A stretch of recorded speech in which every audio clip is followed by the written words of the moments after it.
What happens in a black hole stays in a black hole. You are listening to Brothers of the Serpent podcast.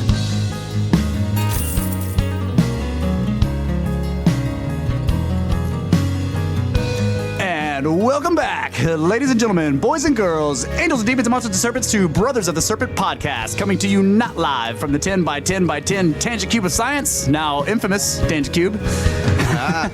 This is episode 77 from the dusty bones of an ancient seabed high atop the Edwards Plateau. And we got a lot of interesting stuff to talk about, I think. Stuff that I'm interested in. I don't know about you guys. We'll find out. Many disparate things and a lot of great stories coming out in the news lately. Very strange anomalies. But first, we are joined, as always, from his secret bunker deep beneath his secret space station in secret outer space, Mr. Brett England, the Longhead Watcher. How you doing, buddy? What's going on? Hey, guys. Hey, buddy. Excited for another one. Feels like I do this 4, sometimes 5 times a month, but I love it. Yeah. Well, okay, tell us, what was the thing with number 77? Oh, yeah. So apparently, the number 77 in terms of numerology and spirituality is the number associated with the angel. So it's a messenger, someone carrying a divine message of great importance. Oh. That is the number 77. Uh-huh. So this... I'm not saying that we're a big deal, but we're kind of a big deal. Or maybe just this podcast episode is kind of a big deal. This is coming straight from God. Those radio waves know exactly when to disrupt whatever you're saying. Yeah. Perfect. Yeah. I'm not saying we're a big deal. Yeah. Yep. So, how's the weather up there, Watcher? A little turbulent. I think it's interfering with my signal. All right, let's see. We got space weather news from spaceweather.com. A CME impact possible this week. NOAA forecasters say there is a 45% chance of a G1 class geomagnetic storm on December 5th when a coronal mass ejection, or a CME, is expected to hit Earth's magnetic field. CMEs are rare during solar minimum, which is what we're in, because their usual launching pads, that is, sunspots, are absent. This one was produced not by a sunspot, but rather by a filament of magnetism erupting from the sun's southern hemisphere. CMEs are very good at producing auroras, so even a glancing blow could light up the Arctic Circle this Wednesday night. A filament of magnetism erupting. Magna explosions. I don't know. Gigantic solar magna explosions. Vol magnos. Giant mountains of magnets that explode in magnetic fields. Vol magnos. Vol magneto on the sun. Do they call it magma? I don't know. Magna. Yeah. The Vol Magna exploded and magna is rolling down the sides. Magna, yeah, that's right. I mean, like, what is a filament of magnetism? That's what I'm saying. That's all. Tell me more. That's it.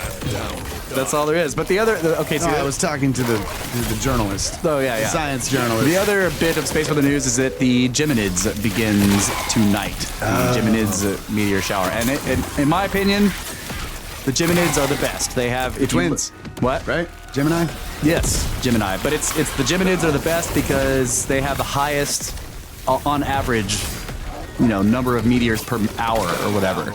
So if you look online, you can see like a scale of which ones are, and Geminids are they have the highest, so that you can see potentially hundreds of meteors an hour. Okay. So we have the Geminids, the Leonids, the Perseids. Yeah, there's one for every month practically. Are they all on the plane of the ecliptic, like the They're named after where they appear to radiate from. Right, in the sky, right? But, Yeah. But Gemini and Leo are on the... Yes, because everything is in the plane of the ecliptic of the sun, basically. There's nothing coming from really high. That's what I was right, wanting yeah. to make sure. As So, far as I know, yeah. all right. Yeah. I mean, like, some comets come from extremely, like, obtuse angles or, like, like 70 degrees below or whatever. But as far as I know, most of the meteor showers that we associate with, like the meteor showers are actually in eccentric orbits that cross Earth. Okay. But the long-term comets will go like 70 degrees down and just they can orbit for hundreds of thousands of years if the projections are correct. Like that one. Do you remember that one that went around the sun and then just vanished a couple of years ago?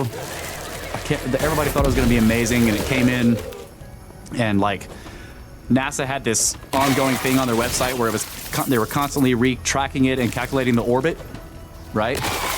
And the orbit was showing you the length, the period of the orbit, and it kept going up and up and up and up. And when it finally was getting close in, and they were actually getting real good data, it just maxed out at 500,000 and stopped. Yeah, basically, it meant that it. Oh yeah, the other one's the Taurids. The Taurids, yeah, the one that kills us all. Yeah.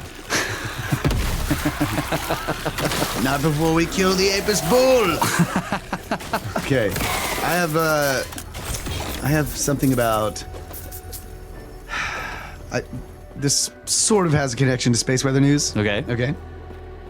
Harvard scientists to release sun-dimming sky chemical. They're going to put a chemical in the sky that shall dim the sun. Great. No, that's not actually what it's going to do, folks. But okay. Yeah, It will dim the light hitting us. Right. It will not dim We need the to sun. turn the sun down, guys. It's somebody lifted on high. Sky doctors. Okay, this is from futurism.com. Sky doctors. A long-standing idea to fight the catastrophic predicted effects of climate change is to release a compound into the stratosphere that would reflect some of the sun's energy back into space. Last week, a new report estimated that a sunlight dimming program could cost as little as $2 billion per year. Now, in a first-of-its-kind experiment, researchers from Harvard are preparing to release calcium carbonate into the stratosphere in 2019. A small-scale trial that could provide crucial data about the potential risks and rewards of a larger-scale geoengineering effort. Sunblockers. The Harvard experiment will operate at a tiny scale, according to Nature, which is a magazine. Right. The researchers will send a steerable balloon up into the stratosphere where it will release about 100 grams of calcium carbonate. Calcium carbonate, which is the active ingredient in antacids, is a tempting candidate for geoengineering efforts because simulations show that it could stay in the air for years as it reflects sunlight.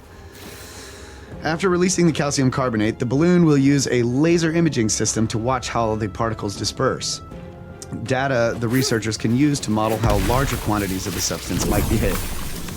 Stratosphere. This is how they're cataloging like this. Stratosphere. Stratosphere. Critics say that geoengineering efforts are band-aid solutions to treat the symptoms of climate change instead of the cause, global carbon emissions. Jim Thomas, the co-executive director of an environmental advocacy organization called the ETC Group, told Nature, the magazine, that he fears the Harvard project could push the concept of geoengineering into the mainstream. But advocates say that anything that could buy some extra time in the face of looming climate catastrophe is worth exploring. I'm studying a chemical substance, Harvard research Zendai told Nature. It's not like it's a nuclear bomb. Anyway, that's the article. So the Watcher says calcium carbonate is strongly heated until it undergoes thermal decomposition to form calcium oxide and carbon dioxide. Just a pause for effect there. Yeah. The other thing that I want to mention about that, calcium carbonate is most of what limestone is made of. The entire lithosphere, the sedimentary lithosphere of the Earth is calcium carbonate. And the thing that causes massive ice ages when giant comets or other, meteoritic objects impact land is it throws up all that calcium carbonate into the air and then makes the world freeze, right? Okay. So it does work. But okay, what I was thinking is it's like this is the fact that it will stay up there for so long is like, man, do you really want to try to cool this down? I mean, look at every other period when the Earth was cold and look at what was going on with life. Yeah. So I'm conflicted on this. Like on one hand, I'm like, you guys could be really messing stuff up here, but on the other hand, at least they're trying a solution that doesn't involve like massive, gigantic governments controlling everybody all the time. Yeah, I love that. I love that too. Let's put some dust in the air and see if we can cool things down, and maybe people will cool off. Yeah, and chill out. Yeah, exactly. You know what I'm saying? Yes. So thanks, Ty, for sending me that story. That was a good one. Yeah. Okay, so let's see. I've got this. What? What do you mean, Watcher? Ding, ding, ding. Oh, he's saying Trying ding, to chime in? Ding, ding, ding about what I said about the Oh, okay. the asteroid impacts throwing up all this. Winner. And he also calls these guys dim wits. That's what I'm saying. Like, I don't want to criticize them too badly because at least they're going for solutions that are. No, I totally agree with Yeah. that. I'm not criticizing them. I think that the entire premise of the problem is totally wrong, but at least they're looking for solutions that doesn't involve like turning us all back into the Stone Age. Yeah. Technically. Maybe the Stone Age was actually more badass than what we're in now. But Yeah. you know what I mean. Okay, so this was sent to us by loyal listener, emailer, and Twitter follower Patrick. Texas A&M professor finds oldest weapons ever discovered in North America. This is cool. Texas A&M University researchers have discovered what are believed to be the oldest weapons ever found in North America, ancient spear points that are 15,500 years old. The findings raise new questions about the settlement of early peoples on this continent. Michael Waters, distinguished professor of anthropology and director of the Center for the Study of the First Americans at Texas A&M, and colleagues from Baylor University and the University of Texas have had their work published in the current issue of Science Advances. The team found the numerous weapons about 3 to 4 inches long while digging at what has been termed the Deborah L. Friedkin site, named for the family who owns the land about 40 miles northwest of Austin in central Texas. The site has undergone extensive archaeological work for the past 12 years. Spear points made of chert and other tools were discovered under several feet of sediment that dating revealed to be 15,500 years old and predate the Clovis, Yeah. who for decades were believed to be the first people to enter the Americas. There is no doubt these weapons were used for hunting game in the area at that time, Waters said. The discovery is significant because almost all pre-Clovis sites have stone tools, but spear points have yet to be found. These points were found under a layer with Clovis and Folsom projectile points. Clovis is dated to 13 to 12,700 years ago, and Folsom is a little bit after that. The dream has always been to find diagnostic artifacts, such as projectile points, that can be recognized as older than Clovis, and this is what we have found at the Friedkin site. Clovis is the name given to the distinctive tools made by people, and blah, blah, blah, blah, we know all this stuff. The findings expand our understanding of the earliest people to explore and settle North America, Waters said. The peopling of the Americas during the end of the last ice age was a complex process, and this complexity is seen in their genetic record. Now we are starting to see this complexity mirrored in the archaeological record. So, very interesting there. Heck yeah. More stuff in Texas for, like the other thing they found was that mammoth bone with the tool marks on it. That was also in Texas. So, and that one was dated 22,000 years ago. So, fascinating stuff. Thanks, Patrick. And any of you other guys, anybody else listening, if you send us articles like this, like you link us articles, we'll go through it, and it's very possible we'll read it on the show, because we like to know what you guys are interested in. So, you know, if you're interested in something, you read an article, email us the link, and we will totally not vet it. And Don't just send them completely- all to Russ, man. He gets all the best ones. You gotta send some to me. PM me. Okay. I'm not even gonna say anything about that. Just PM me. Okay, do you want to do the ringing like a bell thing? We got it because No, we go for it.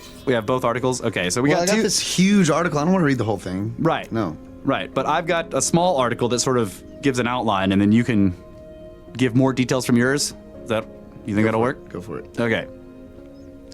So, New York Post. This is from the New York Post. And I got this from the Daily Grail. They actually linked this to me.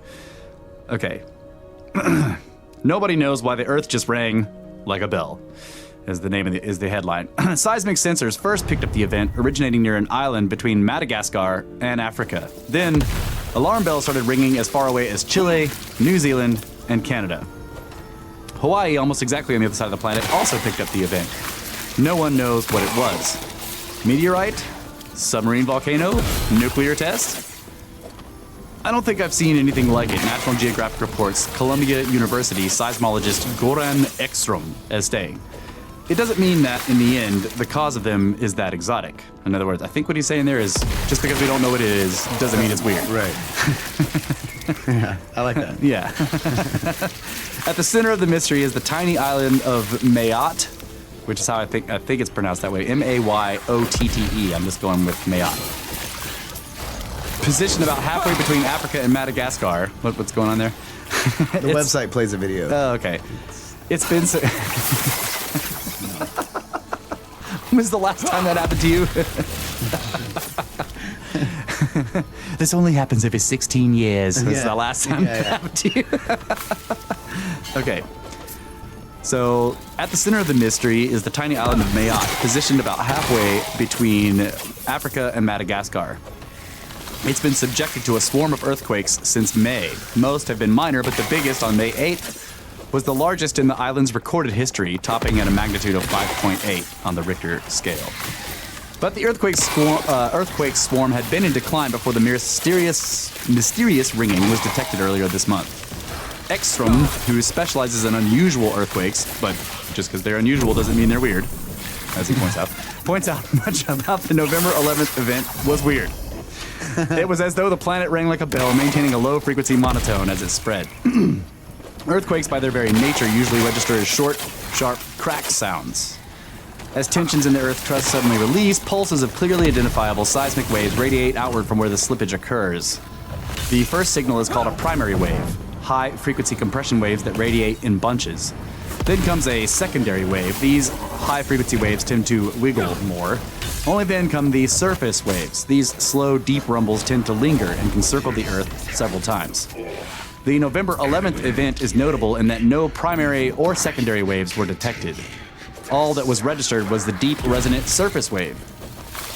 And it didn't rumble as an earthquake's surface wave tends to. Instead, it maintained a much cleaner, almost musical frequency. National Geographic reports the French Geological Survey suspects a new volcano may be developing off the coast of Mayotte.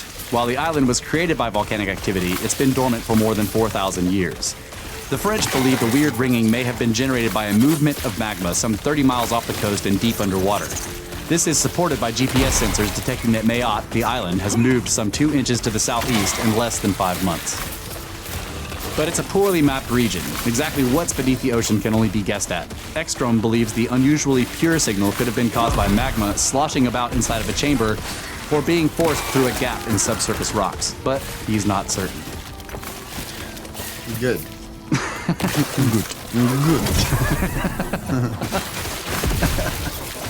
Yeah, so the article I have is from National Geographic, and if you want to check this out, it's a really good article. I'm not going to read the whole thing here. Yeah. I don't even know if I'm going to read You can just look up National Geographic Earth Ring Like Bell. Yeah, but it has a really good description of the different waves as they go through, like a typical earthquake. And then talks about the geology in the area and everything. It's really good. I'm having trouble trying to scan it to find other parts, so I'm not going to do that. Well, we kind of read it back and forth beforehand, so we could sort of just discuss basically what it said, right? Unless you want to directly quote these guys. No. I was just looking for that one thing about how weird it is. The guy just... Oh, yeah. That it's a very complex filter. Yeah. Stand down or die. Yeah, so they're talking about how complex the geology is in the area, and somehow they're saying maybe the extreme complexity in the geology in the area is what causes the extreme simplistic wave coming out. Like, what? It's really funny. Anyway, To me, like, the first thing I thought of was whistling, right? Like, that's what I don't know if this makes sense to you, but, like, it kind of says this at the end of this article that he suspects a movement of magma through, like, a small, like, think of it, you know, it's like some small channel opens up, and underneath it is magma under extreme pressure, and above that small channel is a large space for the magma to move into, or maybe it just creates its own space as it, you know, it comes out and inflates or whatever. But as it's moving through this little tiny aperture, it whistles. It basically makes a but humming this noise. is a 17-second vibration. Like Right. that- Yeah. frequency was 17 seconds. Right. So that's like a... It's whistling. It's just really low. yeah.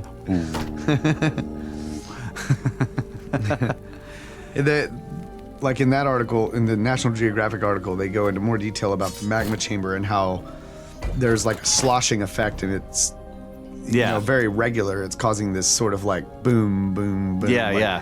So that could be easier for me to see that could take 17 seconds for the whole thing to go from one, Yeah. you know, position to the other. Right. Yeah. But Incredibly. but the other thing that was I didn't catch the first time, and then when you're reading it again, it's like every volcanic or every major earthquake has this Profile. global ringing that Oh happens. yeah. So At the very end. Yeah. So it's like the headline makes it seem like earthquake felt around the world, and they're all felt around the world by these Seismic sensors, Seismic sensors was basically what they were saying. This one just didn't have the precursor waves. right that tell you where it originated from. Right. What they call the P wave and then the second wave. Right. Yeah. P and S waves. Yeah. PS. Yeah. PS. Giant earthquake. Okay, so what about the giant earthquake in where was it? Anchorage. Anchorage. Yeah. I don't know. I don't have an article on that one. But I saw a picture of this of a road. It was just taken from above, like from a drone. Yeah. Holy crap! Like Yeah, that one was like a 7 point something on the Richter scale. Yeah.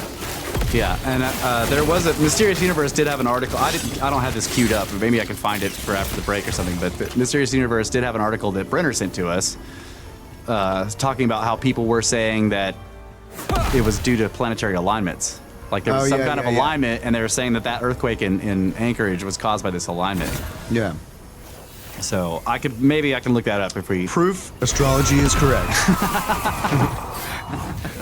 You might be a big shakeup tomorrow. That's right. Planets are aligning. Says your horoscope. That's right. You're gonna meet a dark earthquake.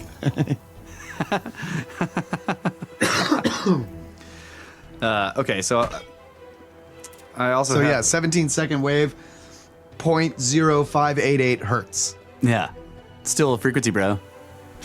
Yeah, I know. I love how they call it like the whole ringing like a bell is pretty funny to me. Like, is it really ringing like a bell?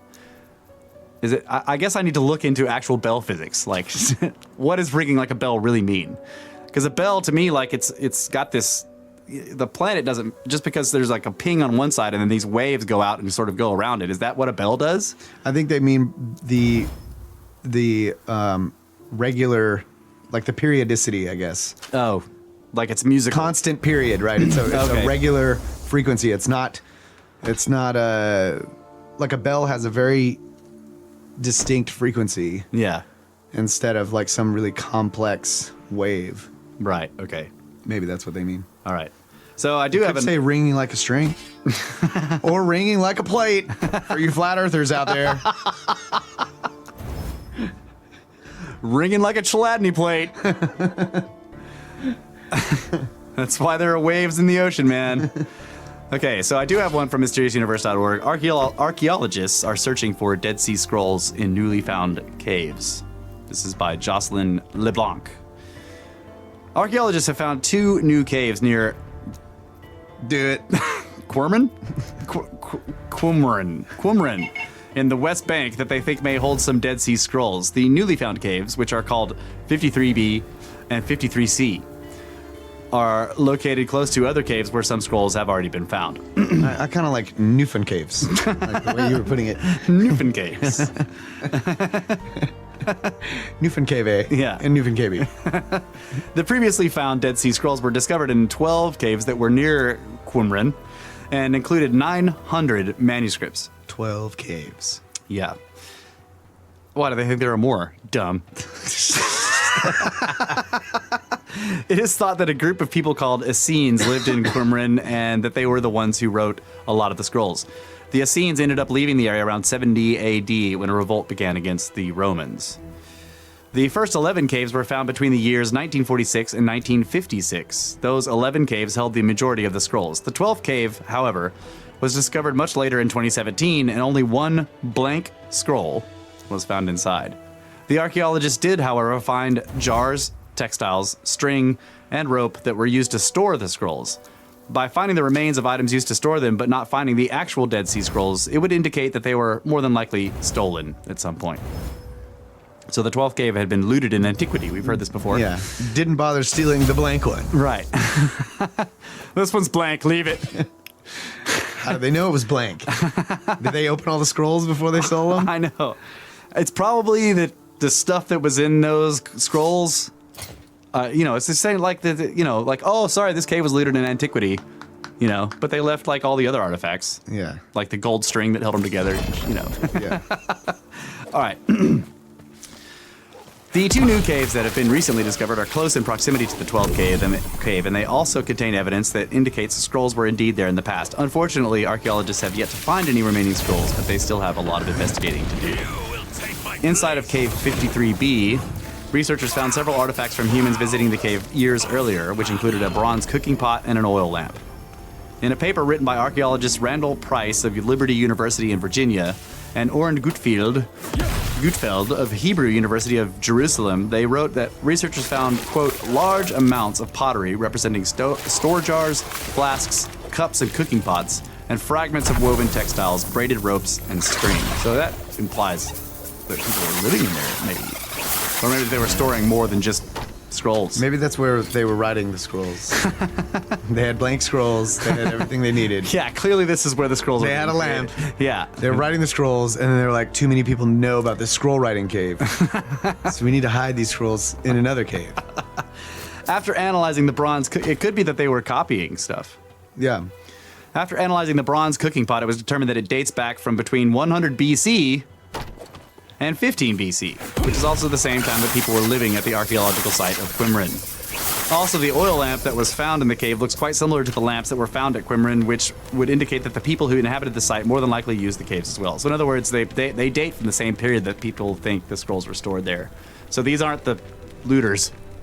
Yeah. Well, what I'm saying is, like, what if they suspected that this cave was found out and then they moved them? Yeah. Could be, yeah.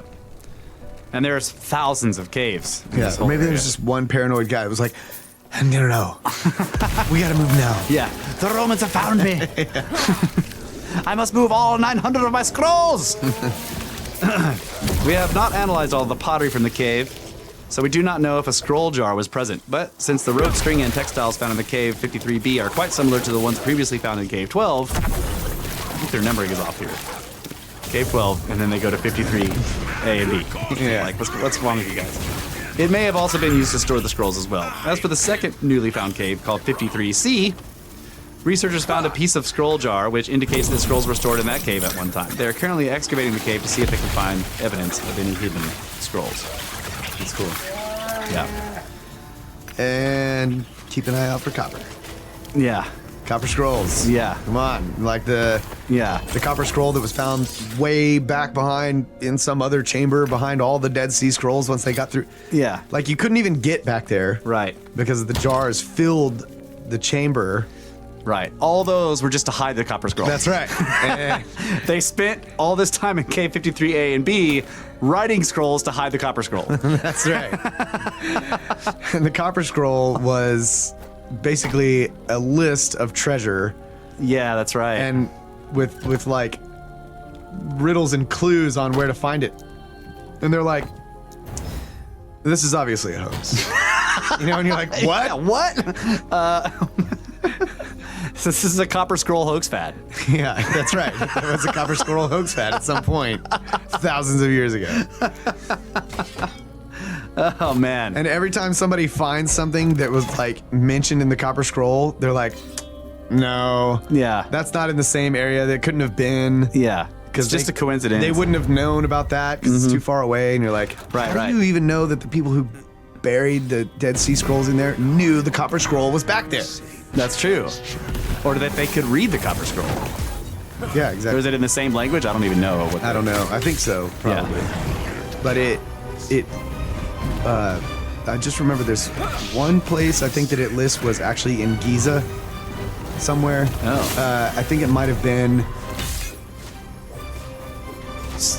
one of the places that was listed pretty well describes, I think, one of the pyramids at Saqqara before it was discovered, right? Oh, yeah. And then they find the interest in Saqqara, right? One of the pyramids there, which has like the pyramid texts, Yeah. and all that, The pyramid text at Saqqara. right? yeah. But under there was like gold and stuff like hidden under the stairs or something in the entryway to the pyramid. Yeah. There was all these gold coins and silver coins, and it was like the same number of coins that the Copper Scroll said. Yeah. And they were like, "There's no way they would have even known about that place. It just had to be a course. coincidence or something like." I might be getting that wrong. Maybe check it out, Watcher, but. But it's something like that, basically. It's something like that. Yeah. I really looked into the Copper Scroll. GMA had a magazine or something at the house in town that had a thing about the Copper Scroll, and I was like, what? Yeah. So I just looked into it, and yeah, there's all these, treasure seekers and stuff that are like, yeah, Copper Scroll, and then all the Scriptards are just like, no, Yeah. it's a hoax. They didn't even know about that place where they found all that treasure that is exactly listed in that scroll. That's right. God, and then I hate that. And then the other place where we know that this other thing is listed, there was never anything found there. Right, You're of like, course. Okay, Yeah. all right, buddy. Yeah. Sometimes you just have to take a break from those kind of guys. And right now we need to take a break from the show. So we're going to come back in for the second half of the first hour with more snakes.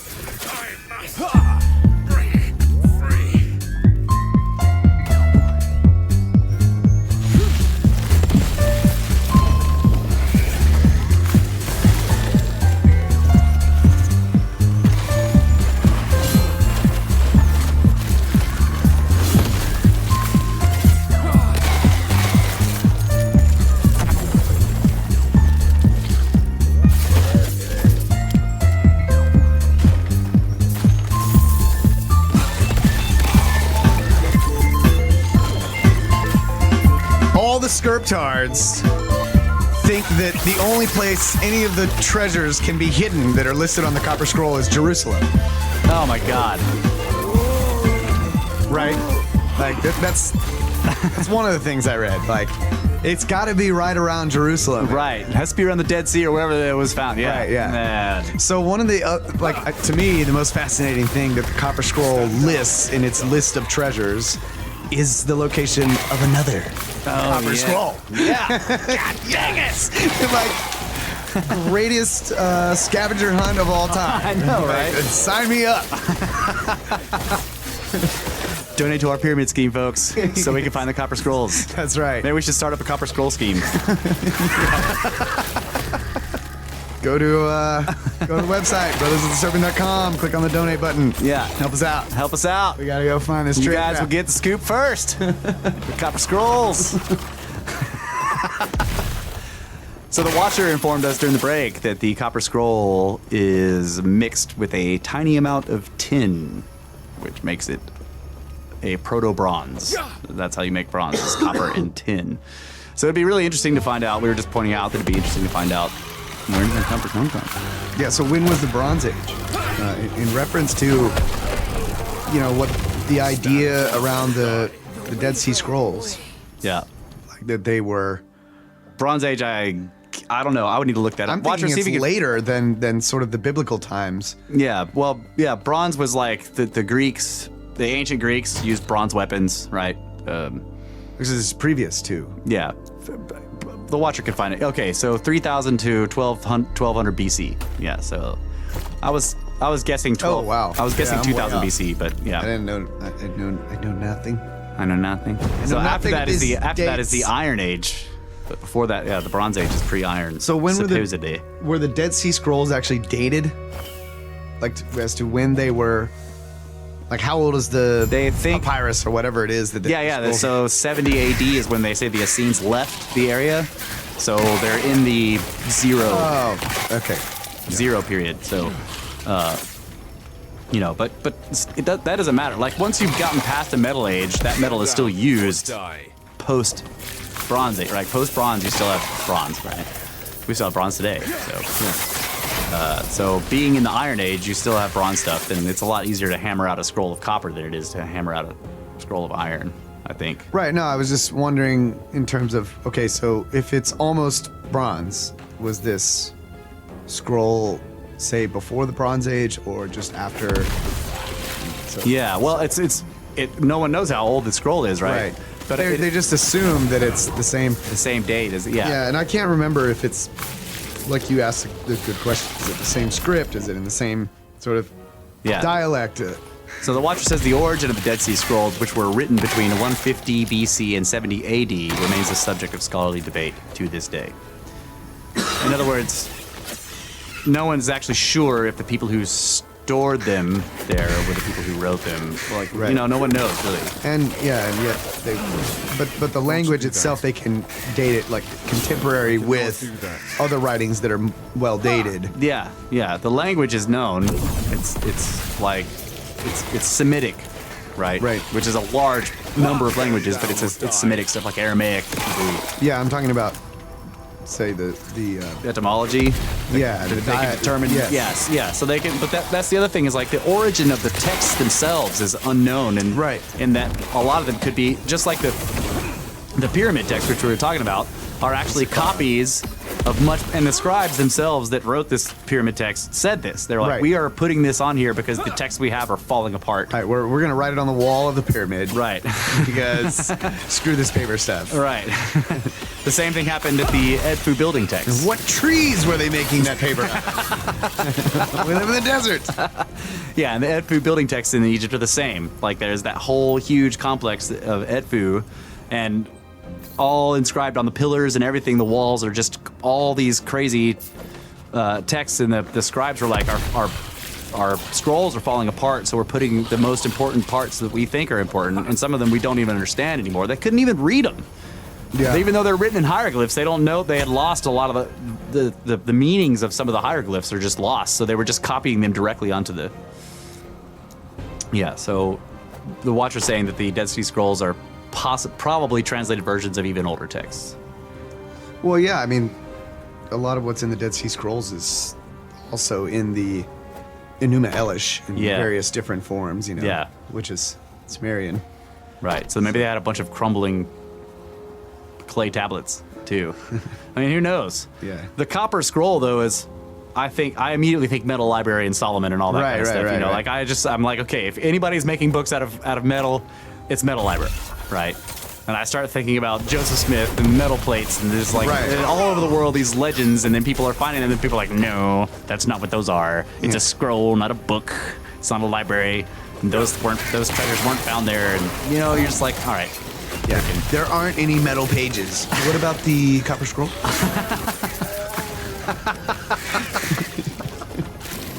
Yeah. That actually has a tiny bit of tin in it. Yeah. Tin, which probably came from Peru. That's right. Copper, which probably came from Michigan. Yeah, that's right. Yep. Okay, so I have some emails here. Fantastic emails. And the first one I'm going to read, you guys should all be familiar with this guy now, which we are calling now, thanks to Ty, this great name, the Grand Watcher. The father of the Watcher. Mr. England, the senior, the Grand Watcher. So he asks, were the crystallized balls from the bolide you spoke of geodes? And the answer to that is no, they were not geodes. Not in the traditional form, like a gem bubble, a hollow. They're like hollow interior. But if you cut it, you would see the striations or the. It's like a starburst pattern of crystalline growth. Right, you would formation. see that if you cut it and polished it. You would definitely see the formation of the crystal, like you do in the sides, like the smooth cut and polished outer edges of the geode. Right. You know, not the open center where you actually see the macro crystal, but in the solid portions of the sides of the geo where you can see the layers of crystal. Those layers I would describe as being lateral as opposed to these layers, which are from the inside out. They're, Yeah. you know what I'm saying? It's a starburst pattern. Like Yeah. you can see just like all the lines radiate outward from the central point. Whereas a geode has a hollow bubble inside of it that fills up with macrocrystals. Right? Isn't that I don't know. The definition of a geode is a Has to have a hollow in the middle. yeah, it's got to have Okay. a hollow in it. Yeah, even if it's tiny. Watcher.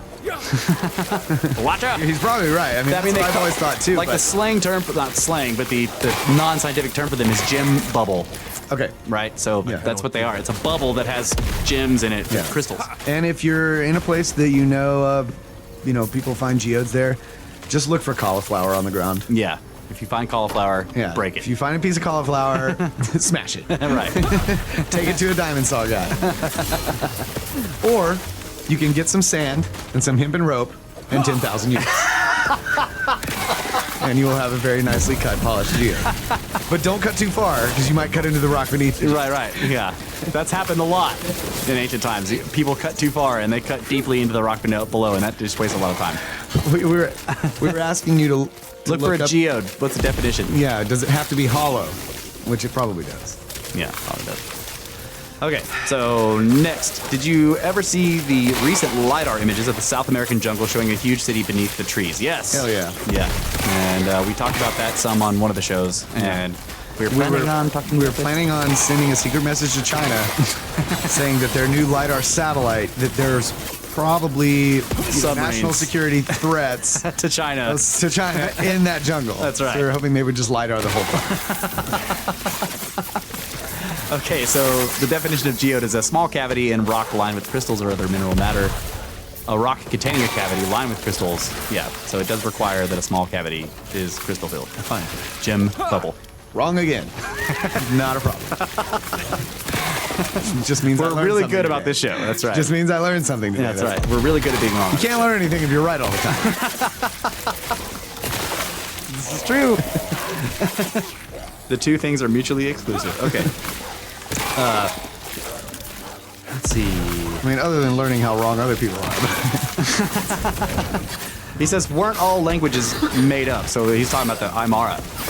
And what they mean by this is that it was constructed It was engineered. Yes, it was engineered, was constructed from the ground up, like a computer language. Someone sat down and created it rather than it Yeah. evolving organically, like they assume all other languages have done. So I would say the answer is no. No one's ever made up a language, as far as we know, except for the Aymara. Right, or Looks like- computer languages. Right. Okay, but not all languages are made up. Like not on purpose. In Right. other words, they're not engineered. Right. We sort of They emerge organically, supposedly. right. Yeah. And then there are some aspects of the language that are made up, like in scientific terms. You have to name things, Yeah. but scientific terms eventually morph into other things that were never intended to be their meaning. Right. I've wondered about this, like the confusion of tongues, right? The confusion of lip or confusion of tongues, the Babel effect. I've been looking at this. You know, we have talked about this endlessly on this podcast and this whole thing, and I just was thinking about this the other day. Like, we have this idea of some kind of cataclysm, and maybe multiple cataclysms. So, cataclysms that occur again and again and again, and eventually this advanced civilization that we had is completely wiped out, and all that's left are small roving bands of almost animalistic people who have, it says in a lot of the ancient legends, that they had completely forgotten how to even talk, right? And then someone goes around the planet teaching them how to speak, but giving them all different languages on purpose. You see what I'm saying? it completes the scattering effect. So first you have the cataclysm that knocks down the quote-unquote tower, the civilization of humans.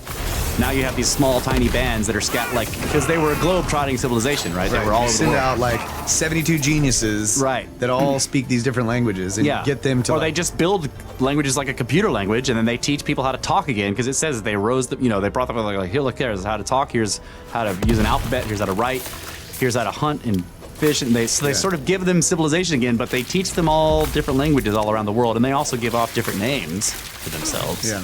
And so you end up with this disconnected, I don't know. This is the Babel effect. Like, no one can talk to each other after this. Yeah. Because they all have been given different languages instead of giving them a unified one. Why didn't that happen? Why didn't these teachers that went around the world also give everybody the same language? Yeah, I don't know. So, just something I was thinking about. Because they wanted to hurl humans in. That's right. You don't want them to talk to each other for whatever reason. I don't know. Refer to the glossary on the website. Hurling humans. So Enlil could prove that Enki did it. That's right. Okay, so next email is from Patrick Hicks, again, like longtime listener, emailer, and Twitter follower. Thanks, Patrick. So he says, let's see. He says, I just finished number 75. I also happened to be exactly at the part of Fingerprints of the Gods that you guys were discussing, which was super lucky. The thing that blew my mind most from Mexico was the sculpture of the man inside the serpent, where it looked like he was operating a machine. Yeah. Yeah. As you guys started discussing processional numbers again, and with the daylight savings time having been brought up over and over, it made me think that perhaps the metric system was just invented as another way of preventing us from seeing these incredible connections all over the universe. And doing magic. The relationships between things wouldn't change, but the presentation of them and the lack of noticeable number patterns across disciplines would. Like you can't say, well, Osiris was buried around 72 people, but if you convert that to the metric system, that really matches up with all the other numbers. Side note, a Catholic priest is apparently considered the father of the metric system. Anyway, thanks for the show. Another great one. Ah. He was probably a Jesuit. Yeah, those guys are everywhere doing weird things. 72 of them were sent out at one point. Scramble our brains. Yeah, so Brett, the Watcher, is saying that the reason the Enki was giving off different names everywhere is so that he could tell England, like, dude, it wasn't me, bro. It was some guy That's named what I was saying. Yeah, some dude named Vitacocha. It wasn't me, bro. I'm not Vitacocha. Come on. My name's Enki. Okay. Let's see. What else do I got here? One other article, I think.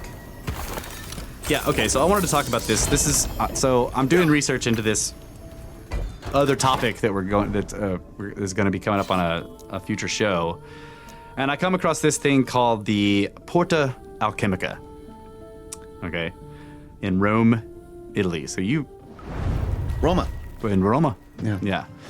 You might have been around this thing, maybe.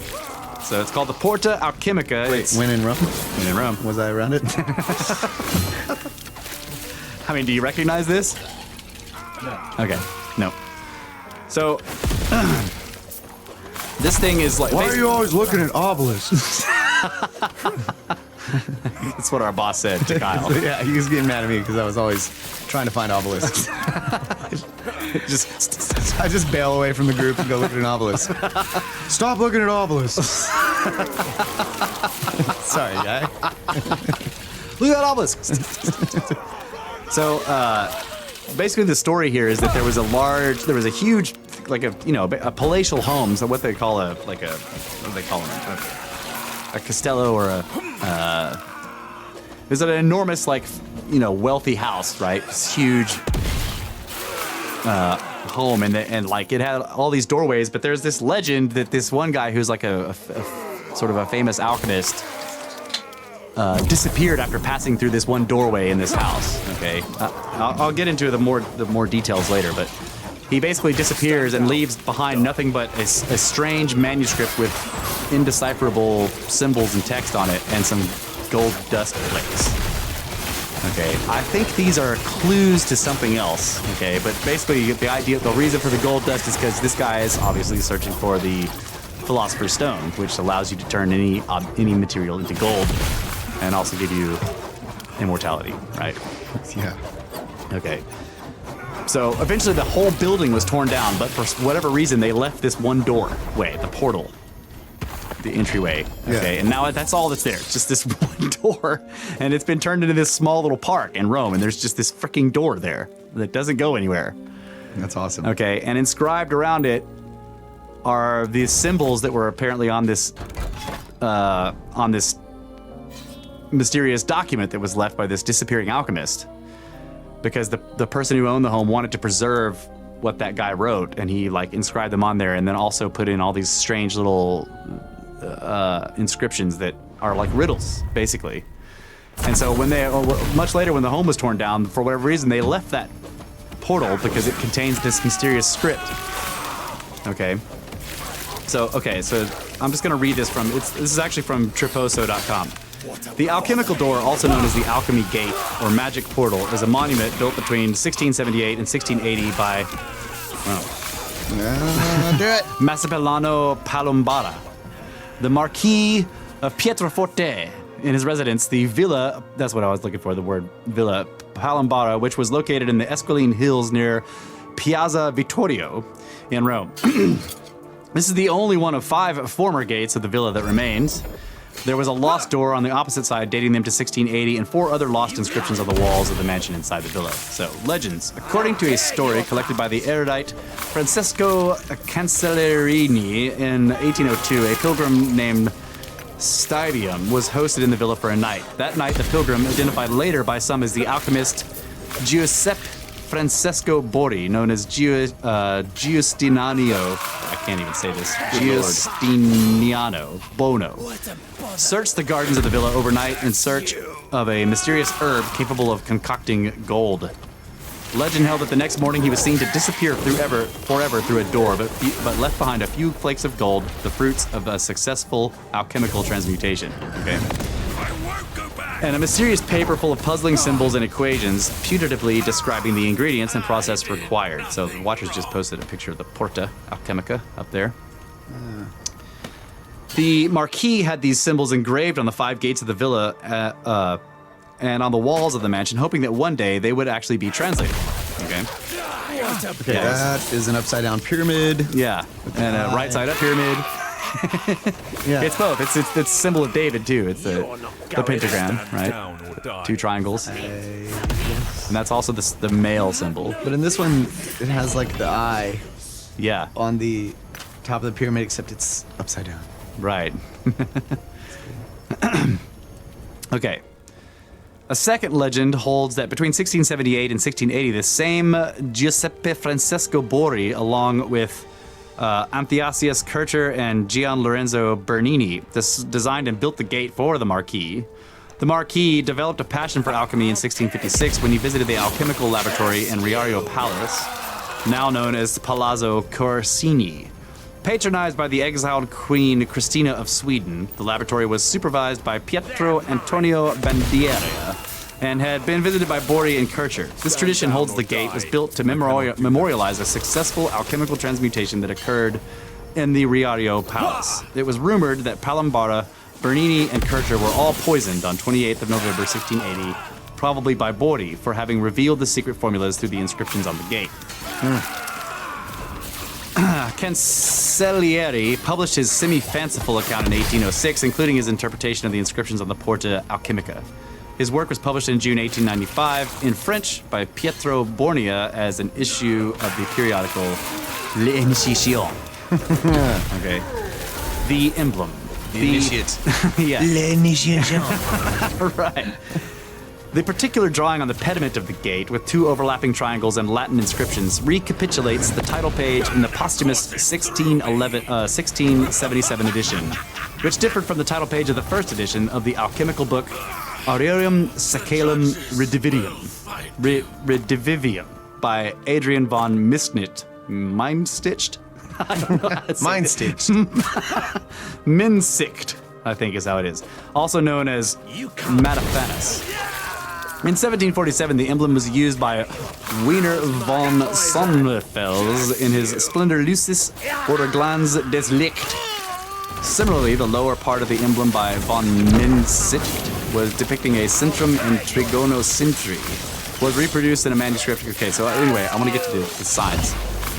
Or the inscriptions. Here we go. This inscriptions. The monument has numerous symbols and inscriptions used in alchemy. The inscriptions are hard to read from the monument itself. Around the circle at the top, it says, quote, "The center is in the triangle of the center," unquote. Also, quote, "There are 3 marbles, God and man, mother and virgin, triune, and one." The Hebrew inscription, Ruach Elohim, means spirit of God, or spirit of the gods, because Elohim is plural. Beneath it says, a dragon. Okay, this is the part that made my spider senses tingle, okay? My esoterica senses. Your Serpy senses. That's right, my Serpy senses were tingling here. A dragon guards the entrance of the magic garden of the Hesperides, and without Hercules, Jason would not have tasted of the delights of Colchis. Okay. That Who one. was Jason? I know you told me this before. Jason was the guy with the Argonauts who went for the Golden Fleece. Okay. That doesn't tell you much, but No, you need to but read the Legend of the Golden Fleece. Yeah. Because that's also an alchemical, right? Okay, so there are 6 sigils on the jams, and each one with its phrase. Now, here we go. So this is planets associated with metals. Here we go, right? Saturn, lead. When in your house, black crows give birth to white doves, then you will be called wise. That is definitely a riddle, right? Yes. Jupiter and tin. So each one has a planet and then a metal, and then there's a riddle, right? So Jupiter, tin. The diameter of the sphere, the tau in the circle, and the cross of the globe bring no joy to the blind. I cannot do that. Flat earthers. Yeah. Mars, iron. He who can burn with water and wash with fire makes a heaven of earth and a precious earth of heaven. I mean, these are badass riddles, right? That's basically a rocket, right? Burn oxygen into liquid. That's right. Burn with water. Yeah. He who could burn with water and wash with fire Yeah. makes a heaven of earth and a precious earth of heaven. Yeah.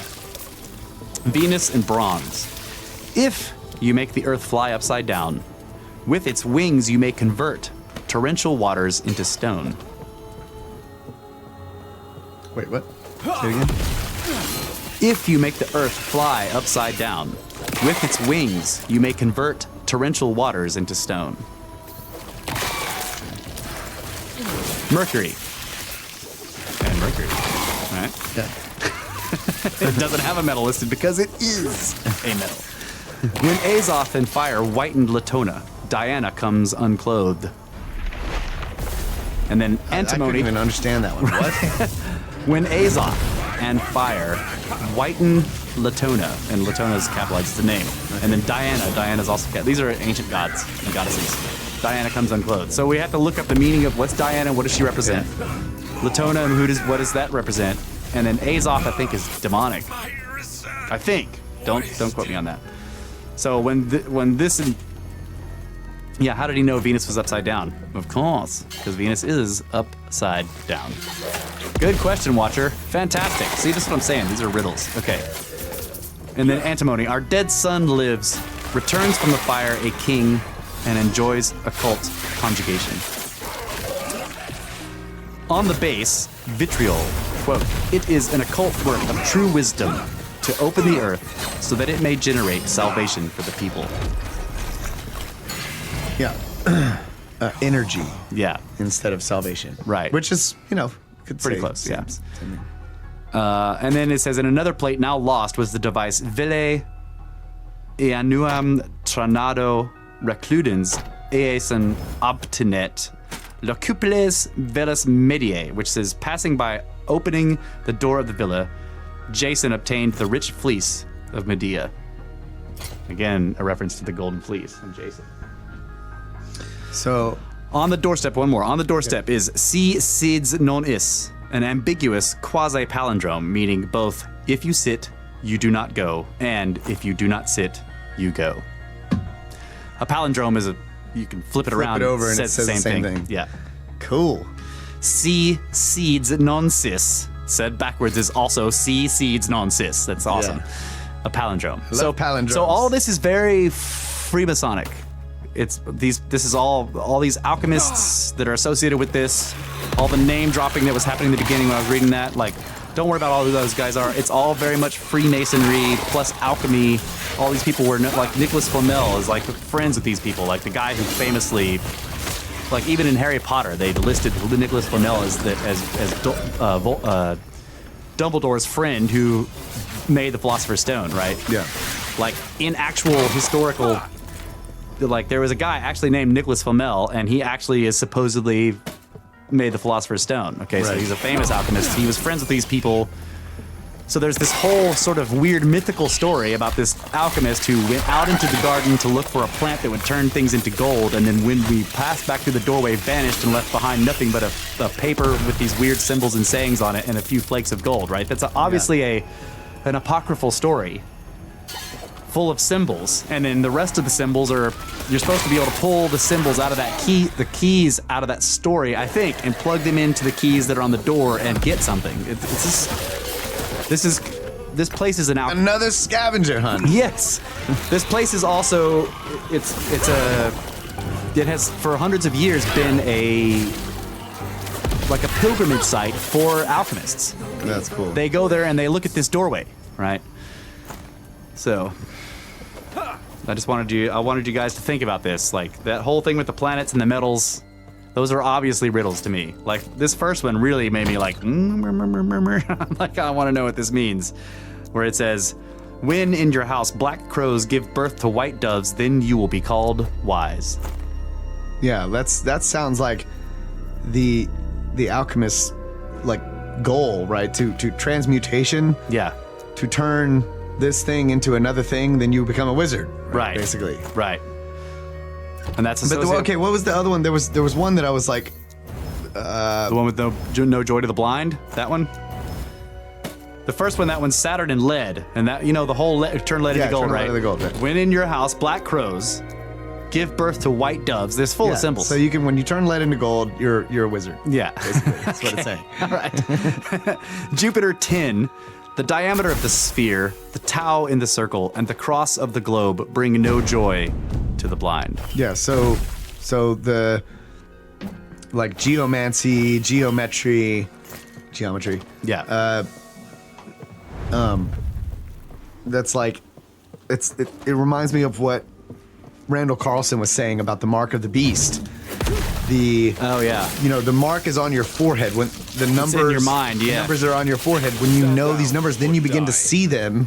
You begin to see their symbols everywhere. So to the blind, not necessarily the visually blind, but the person who doesn't have the numbers, doesn't understand the science, cannot make the connections across the board when they're looking at nature. Yeah. That's kind of the way I like to think of that one. There was another one I was thinking of. He who can burn with water. Metallurgy. Oh, okay. Yeah. Okay, so Mars and iron. He who can burn with water and wash with fire makes a heaven of earth and a precious earth of heaven. Yes. Okay. So washing with fire is like purifying. It's metallurgy. Right. You're washing the ore with fire. Yeah. With fire, and you're crystallizing with the water. Mm-hmm. You can burn iron with water. That's true. Yeah. Right. In a way. Yeah. And remember, this is Mars iron. Right. He who can burn with water and wash with fire. You have to burn iron ore to get. And the last part makes a heaven out of earth, right? Makes it an awesome place, and makes a precious earth of heaven. The meteorites of space steel. Stainless steel. Exactly. Okay. All right. Riddle solved. Next riddle. If you make the earth fly upside down, with its wings you may convert torrential waters into stone. That sounds like a... Velikovsky talked about Venus being a comet, right? This is Venus and bronze, right? So Venus being a comet, this supposedly happens in the Bronze Age. Venus is actually upside down, and it comes close to Earth, and what does it do? It causes an immense eruption of water, which turns everything into fossils. That's right. Oh, God. Mystery solved. Next mystery. Where is it? Yeah. Oh, look at this. Oh, I need this one. Oh, you blew my socks off. See, it's got to find these secrets. Yeah. Okay, so that was Mercury. Okay, and Mercury when Azoth. Okay, so the Watcher has Azoth up here. Azoth was considered to be a universal medication or universal solvent and was sought for in alchemy. Similar to another alchemical idealized substance, Alkahest. Azoth was the aim, goal, and vision of many alchemical works. Its symbol was the caduceus. Caduceus is the serpent with the yeah. serpents on the staff. Yeah. Yeah, the actual one that's like Yeah, the two serpents. Yeah. The double helix. It looks like the double helix. Yeah. It's a double helix. So when Azoth and fire. So what's okay? So Watcher, what's Latona? Latona. Does he have it in there? Latona, known as Leto in Greek mythology, was the daughter of the Titan couple Coeus and Phoebe. She became the mistress of Jupiter and conceived two children by him, Diana, there we go, and Apollo. When she discovered this pregnancy, Juno, Jupiter's wife, was filled with fury. We talked about this. Yeah. Yeah. The two things, like we talked about the Jupiter birthing these two bodies, that's right? Out of its forehead. Yes. Yeah. Zeus. Okay. And there's still a storm there when that thing came out. When Azoth. So this alchemical substance that was looked for, that was, what did he say? It was a solvent? It was a solvent, right? Azoth was considered to be a universal medication or solvent, yes. So when Azoth and fire whiten Latona, okay, so kill her or it whitens her, like burns her? That still sounds like metallurgy, like or like just think of chemistry. Like when you add something and it's like electroplating or it's changing the chemical makeup of something and it changes its color. Yeah. It also makes me wonder if they're actually in some ways talking about this whole cataclysmic event. Yes, that's what I was thinking. Forming of a precipitate. Oh, okay. Yeah, that makes sense. So when Azoth and fire whitens Latona, Diana, which is a daughter, according to this myth here, she becomes mistress of Jupiter and conceives two children, Diana and Apollo. Apollo is the messenger of the gods. Yeah. He's Hermes. Hermes Trismegistus. He's Thoth Tehoti. Yeah. Yeah. He's Mercury. Ooh. What? Maybe they're talking about making Mercury. Could be, precipitate. Precipitate Mercury out of what's the what's the ore? Oh, starts with a C. I was thinking chalcedony, but that's not it. The semi-precious stuff. Anyways, yeah. So when Azoth and fire whiten Latona, Diana comes unclothed. Cinnabar. That's it. Yeah. And it's red. And that is in Mercury. This is Mercury. That's what I'm saying. Yes. Yeah. It's red, and it's like red, and then you whiten it. And it becomes. Yeah. Okay. So Latona is the cinnabar, maybe. When Azoth and fire whiten Latona, Diana comes unclothed. Right? Could be. Who knows? Maybe so. Our dead son lived, returned from the fire a king, and enjoys occult conjugation. That's a weird one. That one's listed under antimony. And on the base, it has... This is the base? No, what was the last one? Vitriol. It is an occult work of true wisdom to open the earth so that it may generate salvation for the people. Yeah, that just... That one sounds like just... Mining or... Yeah. I mean, if we're going on the metallurgy... Yeah. Fracking. Yeah. Opening the earth for salvation of the people. That's right. Good gas. All right, so that's cool. I just wanted to go through that, and All right, so... I'm telling you, man, when I first read those things, all the hairs on my arms stood up. I was like, oh my god. all your scales stood on end, That's right? right. All my scales, my snake scales all stood up on end. So, all right, so new thing. Like, we talk about, when the cataclysm comes, be prepared to strike a pose, make an awesome fossil face. For future archaeology. Yeah. Become an out of place artifact. Well, if you're out berry picking in a boulder field, you need to bring with you some cryptic book full of all these symbols that no one can understand, Yes. and a little bit of gold dust in your pocket. And when you see that Nepha coming to grab you, you just throw it down on the ground and vanish.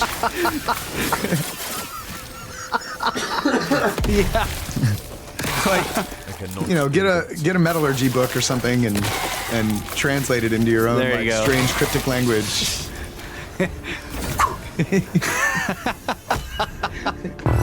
Yeah, just like drop the book, throw the gold dust, and just like, all right, I'm ready. Yeah. Oh, so he's pointing out that you remove mercury from cinnabar by heating it, which creates sulfur dioxide and mercury vapor, and sulfur dioxide is white. Ah, Interesting. and then you have to distill the right, you have mercury to vapor. precipitate the mercury vapor. Yeah. Excuse me. Wow. Sorry about the coughing. That's really cool. So the first part of it too, this dragon part. A dragon guards the entrance of the magic garden of the Hesperides, and without Hercules, Jason would not have tasted the delights of Colchis. So I don't know what that one is because I don't know what Colchis So what was is. Hercules' greatest act? Hercules had this, was it 7 or 12 tasks he was set to do that were impossible, basically? Move giant blocks. Yeah. Yeah, I can't remember the tasks, but, and he was trained in the arts of war by, it was 12, so it was 12 tasks. So it was very processional. Yeah. And he was trained in the arts of war by Chiron, a centaur, an ancient centaur. Chiron trained Hercules, or Heracles as he called him in the arts of war. Heracles is the more ancient Greek name. It's kind of like the more ancient word is nuclear, but the more modern one is nuclear. Nuclear. Heracles and Hercules. God, I wish he would quit saying Hercules. It's freaking Heracles. Damn, it sounds dumb. All right, folks. Well, there you go. You have a whole segment of us actually in real time, on the fly. I had no idea what was going to happen when I was reading these out. I was just like, these are weird, and like they made my snake scales all stand up on end. I'm going to read them out on the show, and we just freaking solved them all. So, in real time, folks. 30 minutes. That's right. You heard it here first. This is why people visit the Porta Alchemica in Rome. And we're going to take a break. Oh yeah, and by the way, like when you do vanish, with your book And the gold dust. and the gold, when they write about it later, they'll be like, so Bob was in. Bob was with Russ Yeah. in the park. Yeah. And Bob, vanished. also sometimes known as Robert. And people away in the future will be like, why is Bob and what? How is this guy also This dude named? was just like reading all these ridiculous names I and know. places. It was like, Yeah.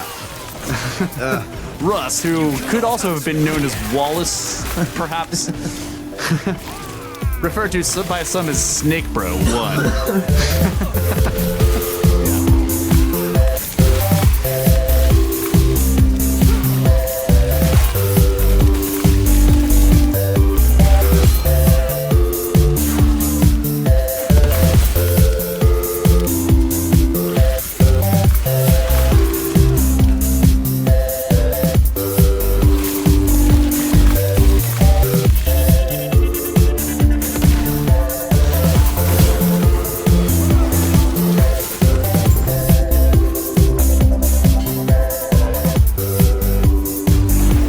Solving all alchemical mysteries flawlessly. 0 mistakes.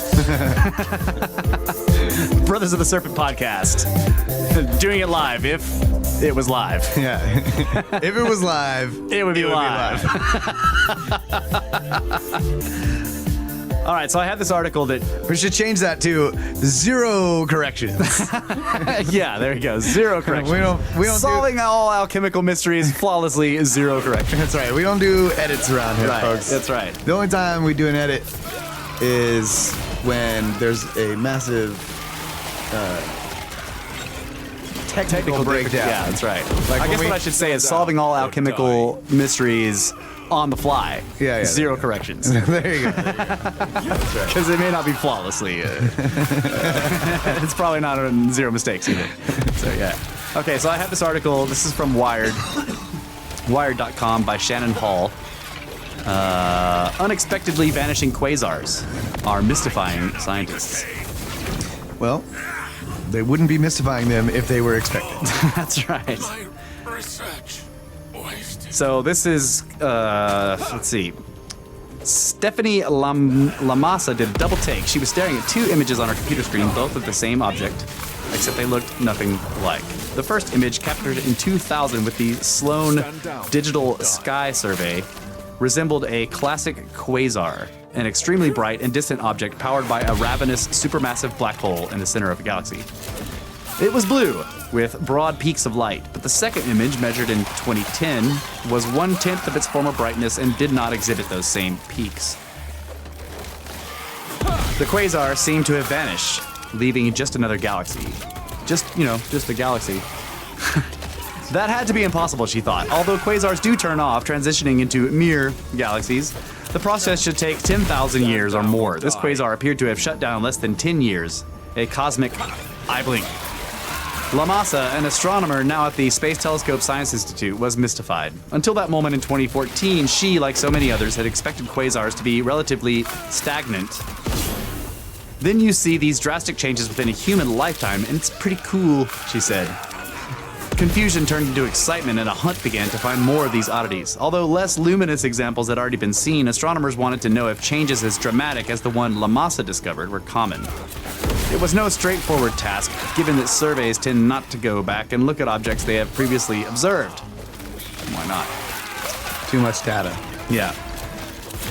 But Just guessing. astronomers searched through archive data and discovered 50 to 100 more of what became known as changing look quasars. Hey, Watcher, your mic is still on, buddy. Just letting you know. What? I've been pinging him over here. Oh, okay, sorry. I just kept hearing it and I was like, well, I might as well say something. Some of these have dimmed substantially more than Lamassa's first example. Others have transitioned in the space of a month or two. And others, after disappearing, have reappeared again. What? It's clear that the reason we weren't finding these objects before is that we weren't looking for them, said Eric Morganson, an astronomer at the University of Illinois. Of course, you don't look for something, you're fine if you find it. But how could such massive objects, super luminous beacons generated by solar system scale vortexes of gas and dust swirling into black holes with a mass of millions of suns, shut down so quickly? At first, astronomers refused to believe they could, instead suggesting that these weren't actually quasars at all, but rather supernovas and flaring stars masquerading as quasars. Or perhaps dust clouds that were temporarily blocking our view. That's what I was going to say. Black bodies. Yeah. But those ideas have largely failed to match what astronomers see. Within the past year, a number of observations have peered more closely at these systems, providing details that suggest the accretion disk, that swirl of hot matter that encircles the black hole and gives these objects their dazzling luminosity, appears to flicker on and off. In parallel, theoretical astrophysicists have brainstormed how this might happen. It's a little crazy that this whole system, which is just so enormous, is changing that quickly, Morganson said. Black hole doppelgangers. Oh man, I've been waiting for this day. I knew this day would come. For the last 4 years, astronomers have attempted to understand changing look quasars using the simplest theories possible. At first, As long as they fit into the most ridiculous theory that they can come up with. That's right. At first, that meant finding scenarios that did not require sweeping changes in the accretion disk, because at heart, they're all uniformitarians. Yeah. To understand why, it helps to consider the size of these systems. If you could plop a quasar on top of the solar system, ours, I presume, the supermassive black hole would swallow the sun, while the accretion disk would stretch out tens of thousands of times farther than Earth. To turn the quasar off, all of that material would have to swirl inward and fall onto the black hole, a process that calculations and even observations suggest should take tens to hundreds of thousands of years. There's no way that the accretion should be able to shut down as quickly as we've seen it do, said Paul Green, an astrophysicist at the Harvard-Smithsonian Center for Astrophysics. The physics just doesn't really make sense, he says. So astronomers considered other possibilities. When Lamassa first made her startling discovery in 2014, she postulated that a massive dust cloud passed in front of the quasar's bright beacon and momentarily blocked its light. But when she and her colleagues tried to model that scenario, they found that only an overly complex situation with multiple clouds could reproduce the observations. It seemed far too unlikely. To boot, any change would have taken much longer than a few years. Others considered whether these objects weren't quasars at all. In 2015, Andrea Merloni at the Max Planck Institute for Extraterrestrial Physics in Germany suggested that perhaps Lamassa's object was actually a star that passed too close to the black hole and was torn apart, creating a bright flare. Similarly, the others have argued that the purported quasars were actually powerful supernovas. Both possibilities would outshine their host galaxies much like quasars and might even emit similar wavelengths of light. We can tell one of the ways they tell quasars apart from novas and supernovas is that they don't emit similar wavelengths of light. It's just strange that they're saying that. They might emit, maybe they could, is what they're saying. Then the light from these events would fade over the course of a few months to years, thus matching the timescale but behind changing look quasars. But the problem was that the light would also fade with a particular signature, one that the astronomers did not see. So, researchers have recently turned back to quasars. They've been helped by several new studies that have explored the swirling disk of matter itself. In 2017, Zhenfeng Sheng, an astronomer at the University of Science and Technology of China, and his colleagues examined multiple changing-look quasars in both visible and infrared light. Those wavelengths allowed the team to view not only each quasar's accretion disk, but also its torus, the donate to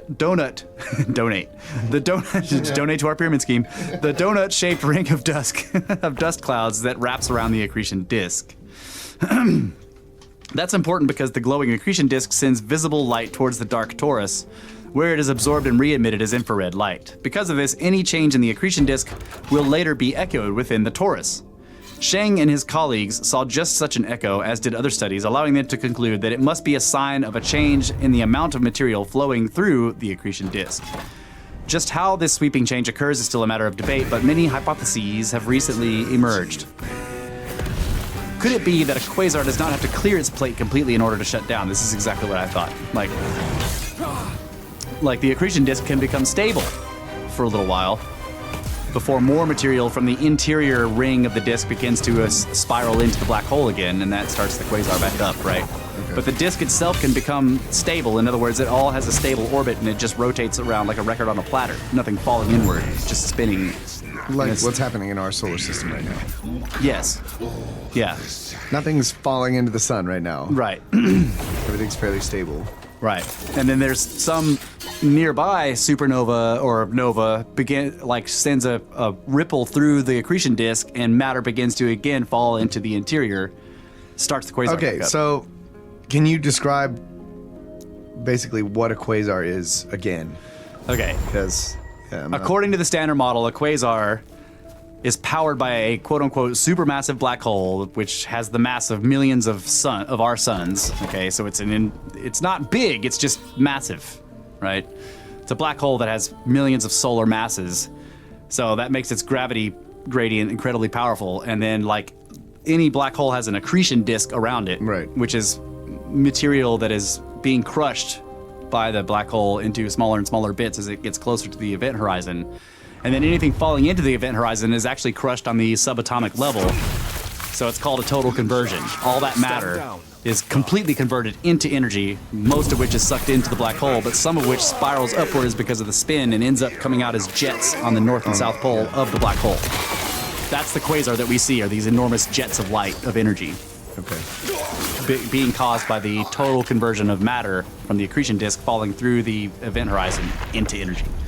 Right. So in my brain, I'm translating energy into basically vibration. Vibration of light, yeah. So some kind of light. Whatever frequency, right? If it's ridiculously high frequency, it's light, or radiation, into gamma rays and all this. Yeah, everything from all the way up at the gamma Radio down spectrum. to infrared. Yeah, the whole electromagnetic spectrum, Yes. basically, is the way I look at it. Like, so if you're taking matter and you're crushing it all up until all you've got is, according to the standard model, the photons that are being released, which are wave fronts of energy, vibration. Right. Carrying their own medium with them. Right, exactly. They're coming out of the poles, basically seeking the path of least resistance. Yeah. Okay. Yeah, and they're following the theory is that there's a magnetic field associated with the black hole, right? So the reason they're shooting out of the poles is because of this. Yes. Yeah. So that's what a quasar is a polar jets of massive amounts of photonic or electromagnetic energy caused by the total conversion of mass into energy due to the incredible tidal forces at the point of the event horizon of the supermassive black hole that powers the quasar. Right. So all the stuff in the accretion disk at the outside edges is going to be stars and gigantic bodies, but as you go further and further inward, it gets crushed into tiny bits until you've got nothing but like dust and tiny little particles and and then in the very smallest parts, bits of atoms. Yeah. Right before they fall in and get torn apart completely. Right. So the disc turbine pump. Yeah. Disc Like turbine when pump. Yes, it's a pump, right? Yeah. It's a turbine Yeah. or a pump, Yeah. whichever, depending on how you're Yeah. using it. If you're spinning this disc and you're putting water into, like say the disc is inside a container, Yeah. and you're putting water into the edge of the disc, it's hauling ass. Yeah. And it goes towards the center of the disc as you continue to supply more water in. Yeah.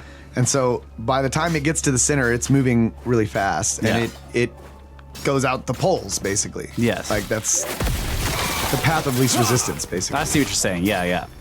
And it's got angular momentum because of the Yes. spinning. Okay, I got you. Yeah. It's just interesting that like the accretion disk is happening at the what would be the equatorial regions of the black hole. Right. And somehow, as it passes in, like the equatorial regions is the farthest you can get from any pole point, right? Right. And But yet it's able to skate across the event horizon. If the and black hole idea is correct, right? Right. I'm saying standard model idea. Let's say that it is being pulled into the center. Right. Oh, you mean it's jetting out past? Okay. Going through, Yeah, right? that's interesting. Because the path of least resistance to get out is going to be at the poles. Yeah. Because so much is being pushed in, or I'm saying pushed in. I'm going elastic universe here. Yeah. So much is being pushed in at the equator Yeah. that what's contained in the center has to come out, right? And if it's But you're talking about within the event horizon. Is that what you're talking about? yeah, 'Cause- inside. Yeah. Okay. Because the standard model says that nothing can escape the Right. event horizon. Exactly. Yeah. Right. I'm not saying that. That's why I'm pointing out the weird thing about their idea is that this stuff is happening at the equator. But it's and yet skating over the event horizon and escaping at the pole. like in a spherical. yeah. And these flow manner. lines. Yeah. Very strange. Why would it do that? Yeah. Yeah. Because that doesn't make any sense, because if you're going to change your direction, if you've got angular momentum, you know that once you're spinning a gyroscope, it's hard to change the polar direction, right? Yeah. So you would have to imagine that the matter spinning around that equatorial area would have to convert so much of its angular momentum in order to go upward or downward towards a pole. Right. Doesn't make any That's- sense. yeah. It would never do that. Or, Yeah. Well, it might. But Yeah. It just doesn't seem right. Other strange physics are happening there, right? But if you could imagine that, let's say it could escape from inside the event horizon, and there's a collection, or it's high pressure in there because so much is being forced in Yeah. that, It's high pressure no matter what. yeah, Being crushed, yeah. Right. So the easiest path to escape is going to be directly straight up and down out of Yeah. the poles. Yeah. Anyway, Okay, keep so going. one way to understand this is to break up the accretion disk into separate parts. A bright inner region that illuminates the outer dull region. Then if the black hole consumes the inner region, a process that could occur in mere months, the inner disk will disappear, and without its bright beacon, the outer disk will grow dark, much like the death of the sun would cause the moon to lose its shine. Wow. Really, guys? Thanks. We kind of thought these were just hungry guys at a buffet, Morganson said. If there is just an infinite amount of food in front of them, they were just going to keep eating as fast as they could, and then they would remain relatively stable in terms of, like, they would just be eating everything and it would Yeah. be constantly bright. But instead we find that they're just taking breaks when the food is still there. Or it could be that the accretion disk changes its shape. It sounds wild, but this year studies of 2 different quasars found evidence to support this theory based on another echo. In each, the ultraviolet and blue colors fell away first, followed by the green and then finally the red. That sequence flows from highest energy colors to lowest energy colors. It therefore resembles changes that ripple from inner disk to outer. Something is causing the accretion disk to dim from the inside out, said Barry McKernan, an astrophysicist at the American Museum of Natural History. Because the colors don't completely disappear, the researchers don't suspect that the inner accretion disk was completely swallowed by the black hole. Instead, they think that a cooling front swept out from the supermassive black hole at an incredible clip. The red colors, for example, dropped merely a year after the green colors. That speed is important, McKernan noted, because it can reveal hints about the structure of the disk. If the disk is viscous and turbulent, then it's fairly easy to send information through it. Just think about the fact that sound travels faster in water than in air. So, McKernan argues that the disk must be viscous and therefore fairly puffed up, a donut, not a DVD, before collapsing into a thin disk once the cool front passes through. Freedom at last. Okay. So in other words, when it's warm, Low energy. When it's warm, it's puffed up like a donut, and when it cools down, it flattens back out. Right. That's what they're saying, I think. Yeah, so high energy, it expands. Low energy, it Cannot do contracts. that. Basically. The second hypothesis suggests just the opposite. The accretion disk starts thin I cannot before do puffing that. up. This is precisely what astronomers think occurs when stellar mass black holes, supermassive black holes, lower mass doppelgangers turn inactive. When they're accreting a lot of mass onto the black hole, their accretion disk is quite thin and luminous. But when that accretion rate drops, the disk puffs up into a quasi-spherical structure that struggles to emit light. Hirofumi Noda from Tohoku University in Japan and Chris Dunn from Durham University in England wanted to see if such a puffing up could also be responsible for changing look quasars. So this year, they applied their models for the accretion disks around stellar mass black holes to those around supermassive black holes. They found that this change could happen in a quasar's accretion disk, and fast, though not as fast as in mere decades. Astronomers can't yet say if the supermassive black hole has been starved, if the disk itself has shape-shifted, either puffing up or caving in, or if an entirely different mechanism is responsible. It's still unclear how gas in the accretion disk flows from an orbit at a large radius to one near the black hole and how it finally falls onto the black hole. And other factors, magnetic fields, for example, likely play a crucial role in that astronomers don't yet understand. It is a failure of our imagination, said Meg Urry, an astrophysicist at Yale. While the details remain hazy, a better understanding of how gas and dust flow onto a black hole will do more than answer our sheer curiosity, will help explain how galaxies evolve. Nearly 20 years ago, astronomers discovered that the mass of a supermassive black hole is tightly correlated with the mass of the entire galaxy around it. Okay. In fact, the black hole actually truncates a galaxy's growth, causing it to be 10 to 100 times smaller than simulations predict. The gravitational sphere of influence of a black hole is tiny in comparison to an entire galaxy, says John Ruan, an astrophysicist at McGill University. So why is there such a close relationship between the two? When the correlation was first discovered, the answer to that question was a mystery, but astronomers now suspect that quasars can wreak havoc on their host galaxy, and the effects are surprisingly far-reaching. A quasar's extreme wind drives dust and gas outside the galaxy. Its extreme luminosity heats any leftover gas to such high temperatures that new stars can't form. It effectively starves both itself and its host galaxy of the stars required to stay alive in a quote-unquote murder-suicide pact, said Gordon Richards, a physicist at Drexel University.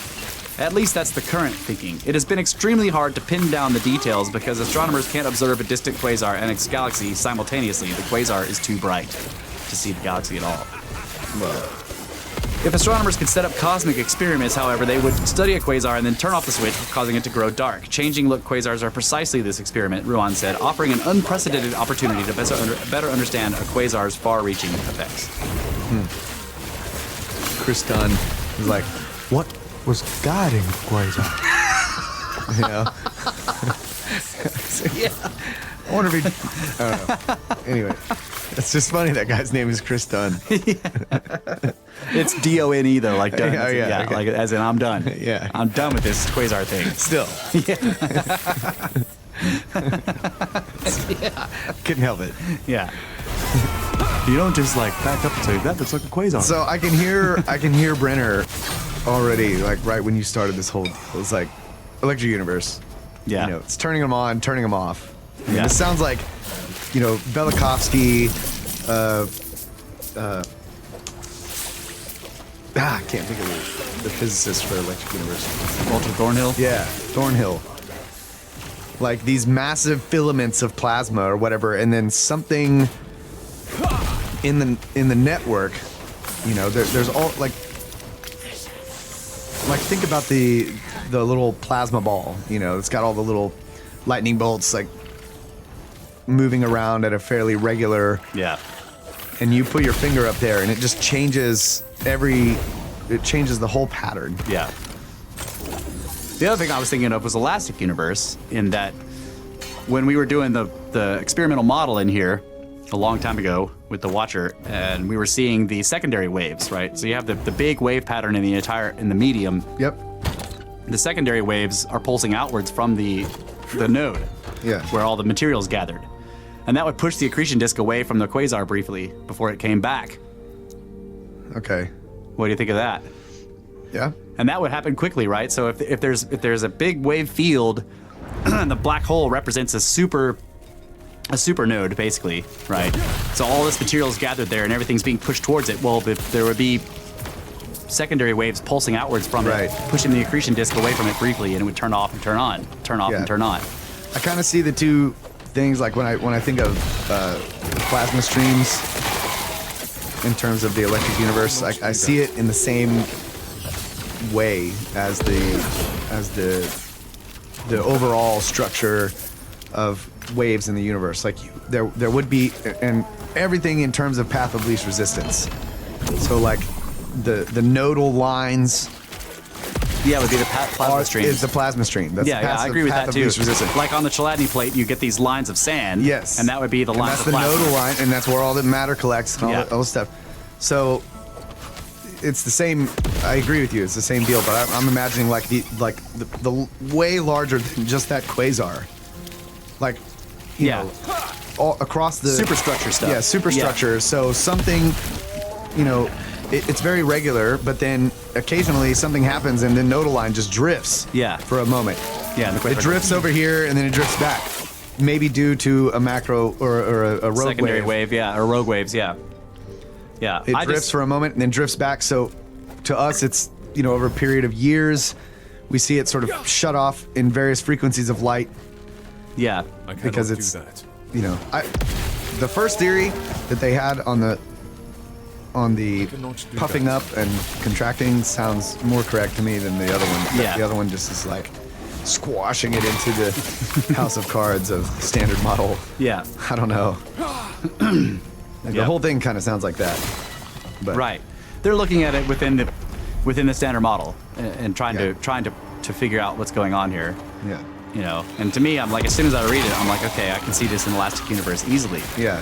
Even in just looking at the quasar by itself, without considering the entire universal structure all around it, that this could happen easily with a quasar. With a secondary there would be wave, secondary yeah. waves, right?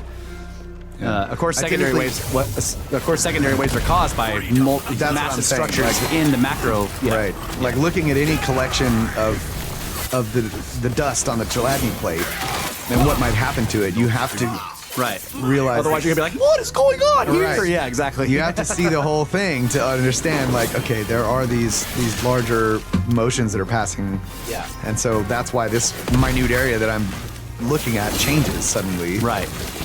But even if you just have the basic idea that there are immense motions in the ethereal or etheric medium, then you can just look at the quasar, understanding that, and see the secondary waves, knowing that those are happening because of these immense motions in the etheric medium, and that these secondary waves are pushing the accretion disk away from the node briefly.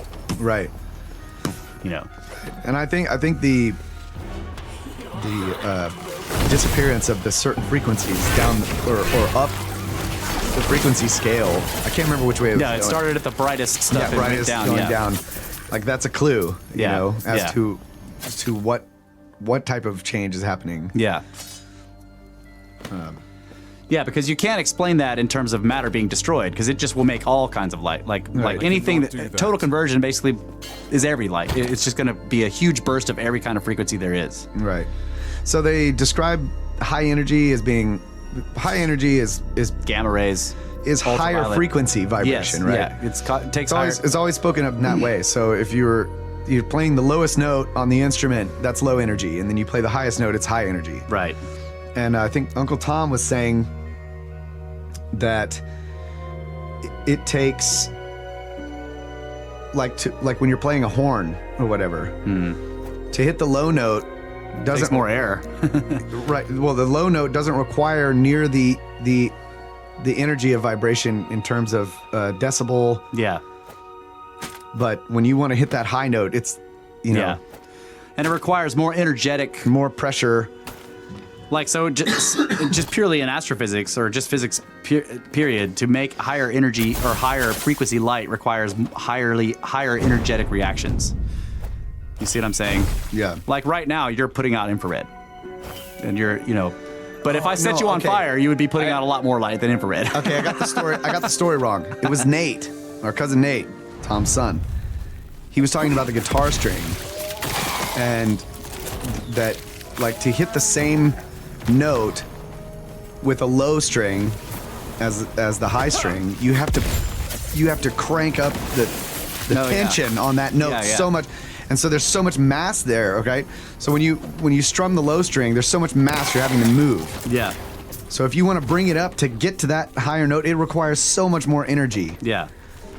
That's why they make the string smaller, Right. because it's less mass. Yeah. So you don't have So to you tighten get so much. right. Yeah. So you're getting the higher energy, but it's so much less mass that it's basically equivalent to decibel level. Yeah. As the decibel level of the low string, which is much higher mass. Yeah. Equivalent energy.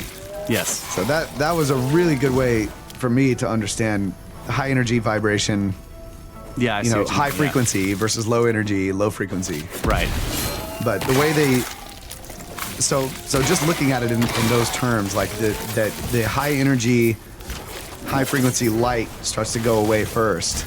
Yeah. It's like the other thing about the lower energy light or lower energy vibration is that, to me, like in terms of music, I always see those as like more stable. And I don't know if But that's lower energy vibrations. yeah. Yeah. Like they're Well, there's more mass that makes more it more mass. stable. Exactly. Yeah. The more mass in that big string makes it more stable of a vibration, because it'll last longer. Like it attenuates slower because it's got more mass, right? So Yeah. it's, Exactly. the higher string will fade So out I'm wondering if that correlates to the light frequency. I don't know. Yeah, I don't know. All I'm saying is, like, the reason they call it high energy because to get those frequencies of light requires generally, like, there may be some kind of synthetic way to make those high frequencies of light without requiring massive energetic reactions. But when you're looking out in space, like when a supernova goes off, that's when you get gamma rays. You don't get gamma rays when it's just a star. Even though the star is like massive energy, all kinds of stuff, it's putting out a whole bunch of different frequencies of light. But to get gamma, it has to explode. But it's probably in the same respect. Like, you can get this ridiculously high frequency, but it's going to be like if you're putting the same amount of energy in to get this really high frequency as you are to get this low frequency, you're going to get from the low frequency more lumens, Yeah. brighter, Right. with the same amount of energy. As if you got the high frequency, it would be so much It would be dimmer. dim. Yeah. So maybe the gamma just fade. We can't see it. The low frequency high energy, or the low frequency high energy light is blinding us to the low energy high frequency light. Possibly, yeah. So that's why it shuts down first. Like, Right. Yeah. Okay. Yeah. Cool. Hopefully that made sense. Not sure it didn't make sense to me. Where are we, by the way, on the time? I'm confused here. We're good. Okay. Oh wait, no, we are over because I forgot to say. Okay. All right. So we'll take a quick break Yep. and come back for the last segment of the show.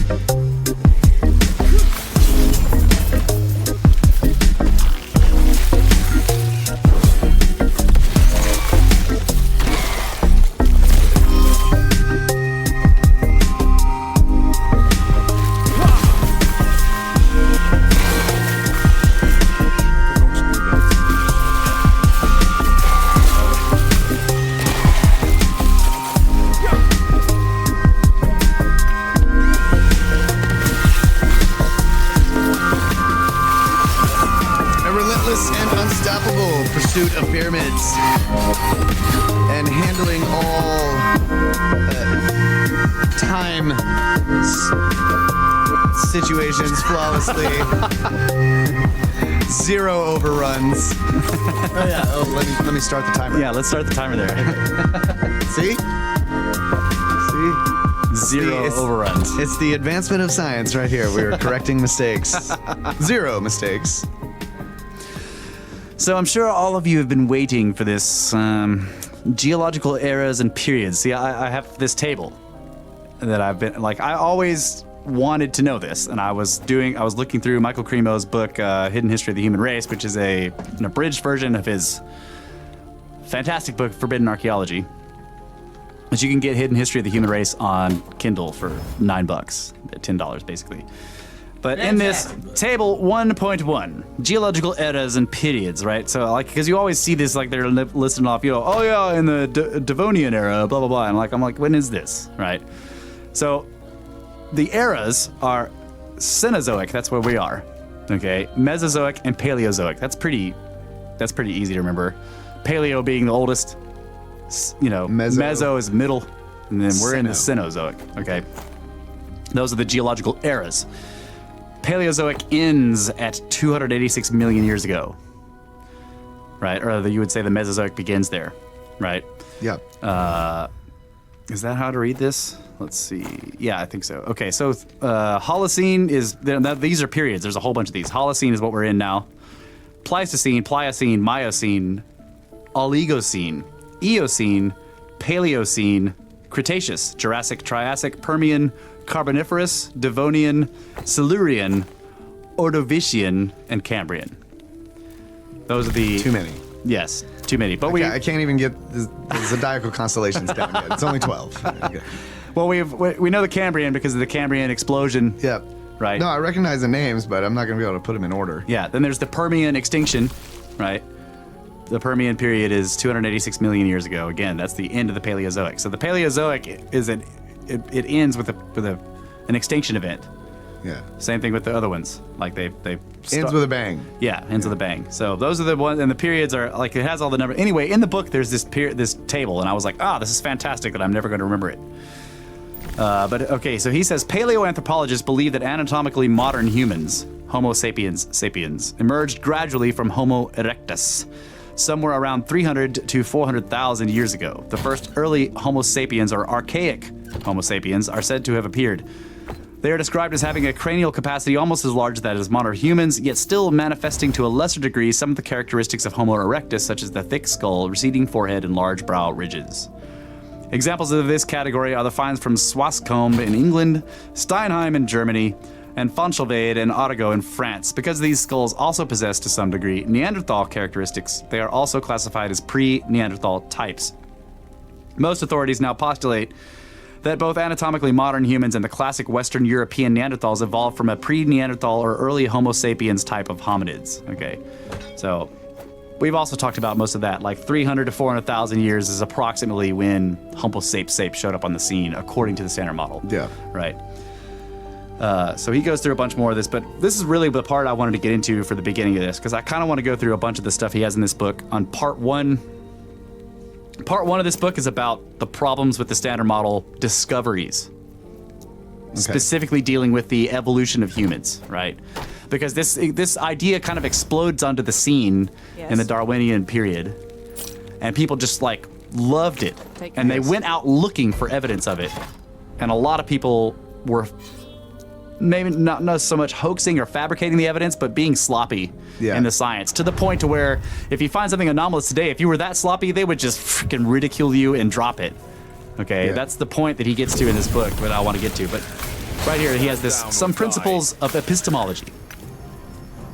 Before beginning our survey of rejected and accepted paleoanthropological evidence, we shall outline a few epistemological rules that we have tried to follow. Epistemology is defined in Webster's New World Dictionary as the study or theory of the origin, nature, methods, and limits of knowledge. Okay? So epistemology is the study of knowledge and how we accumulate it, basically. That's cool. Yeah. When engaged in the study of scientific evidence, it is important to keep the nature, methods, and limits of knowledge in mind, otherwise one is prone to fall into illusion.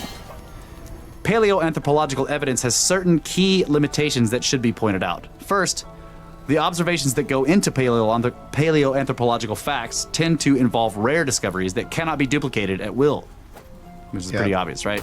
For example, some scientists in this field have built great reputations on the basis of a few famous discoveries, and others, the vast majority, have spent their entire careers without making a single significant find. Second, once a discovery is made, key elements of the evidence are destroyed, and knowledge of these elements depends solely on the testimony of the discoverers. For example, One of the most important aspects of a fossil is its stratigraphic position, where it is in the strata. Yes. However, once the fossil is removed from the Earth, the direct evidence indicating its position is destroyed, and we simply have to depend on the excavator's testimony as to where he or she found it. Of course, one may argue that chemical or other features of the fossil may indicate its place of origin. This is true in some cases, but not in others. And in making such judgments, we also have to depend on reports concerning the chemical and other physical properties of the strata in which the fossil was allegedly found. Persons making important discoveries sometimes cannot find their way back to the sites of those discoveries. I know this. This has happened to me before plenty of times. I found this. It's badass. It's around here somewhere. I promise. Hours later, it's right over here. After a few years, the sites are almost inevitably destroyed, perhaps by erosion, by complete paleoanthropological excavation, or by commercial developments involving quarrying, building construction, and so forth. Even modern excavations involving meticulous recording of details destroy the very evidence they are recording, leaving one with nothing but written testimony to back up many key assertions. And many important discoveries, even today, involve very scanty recording of key details. Right, it's one of our main complaints on this stuff. Thus, a person desiring to verify paleoanthropological reports will find it very difficult to gain access to the real facts, even if he or she is able to travel to the site of a discovery. And, of course, limitations of time and money make it impossible to personally examine more than a small percentage of the totality of important paleoanthropological sites. A third problem is that the facts of paleoanthropology are seldom, if ever, simple. A scientist may testify that the fossils were clearly weathering out of a certain early Pleistocene layer. But this apparently simple statement may depend on many observations and arguments involving geological faulting, the possibility of slumping, the presence or absence of a layer of hill wash, the presence of a refilled gully, and so on. If one consults the testimony of another person present at the site, one may find that he or she discusses many important details not mentioned by the first witness. Yeah. Different observers sometimes contradict one another, and their senses and memories are imperfect. Thus, an observer at a given site may see certain things, but miss other important things. Some of these things might be seen by other observers, but this could turn out to be impossible because the site has become inaccessible.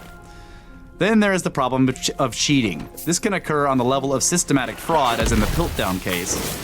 As we shall see, to get to the bottom of this kind of cheating, one requires the investigative abilities of a super Sherlock Holmes, plus all the facilities of a modern forensic laboratory. Unfortunately, there are always strong motives for deliberate or unconscious fraud, since fame and glory await the person who succeeds in finding a human ancestor. Cheating can also occur on the level of simply omitting to report observations that do not agree with one's desired conclusions.